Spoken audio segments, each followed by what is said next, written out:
Jason, the home ice success continues here, and you've had to win some games in this building in different ways. The last three were a shutout victory over Cranbrook, a really tight one against Trail the next day, and not all that surprising. Really tight one here against a Coquitlam team that was at the end of a 7-game road trip over the last 3 weeks. Really tight checking hockey game, but ultimately your team gets the victory. What were some of the things that stood out to you? Yeah, we just kind of grinded away. I really liked our start. We had some really good chances, and then it kind of opened up both ways. And then, you know, in the second and third, we did enough to win the hockey game. I think we were playing a very desperate team tonight. You know, they much improved since we saw them last, but they played hard. So a lot of credit to Coquitlam tonight. I really liked their game, and we did. You know, we had to match that, and it was a grind. And you know, we've talked, you know, a lot about 1-goal games, and again, it was a 1-goal game. We were fortunate to be on the right side of it tonight. We did enough of the little things to win the hockey game. We've talked about emotional games from one night to the next. They're so hard to transition and keep that emotional level. It was obviously a really good performance from your group last night in Penticton. It's emotional. You're in there against a division rival, and then to come in against a team that you only play once, maybe twice a year if you see them at the showcase. There's usually a letdown, but that didn't seem necessarily to be the case. What would you attribute that to? Well, we knew it was going to be a challenge. I think it was our focus today in pregame meetings. You know, we really challenged the group of trying to keep that high, and like I said, I thought our start was very good. So, you know, we knew that would be a bit of an issue. I think that's natural.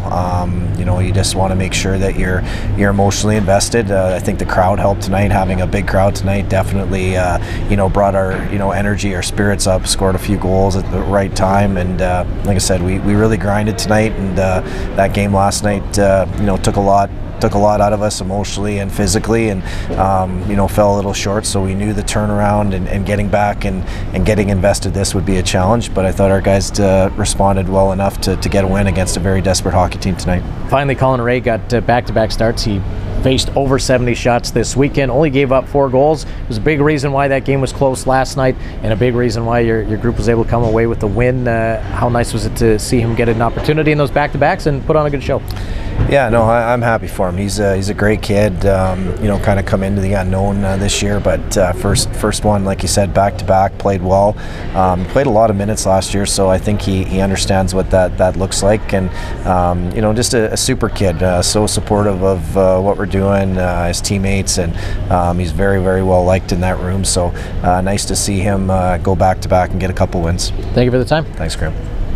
Hank, you were away for a while. It's got to be nice to be back, and really, you guys have played 4 out of 5 games here at home, 5 out of 6, and it's gone really well for you here. There's big crowds every night. How exciting is it? I know it was an emotional game last night, but how much did that 2,800 fans help you guys? Seem to have energy early. Yeah, for sure. The fans help so much.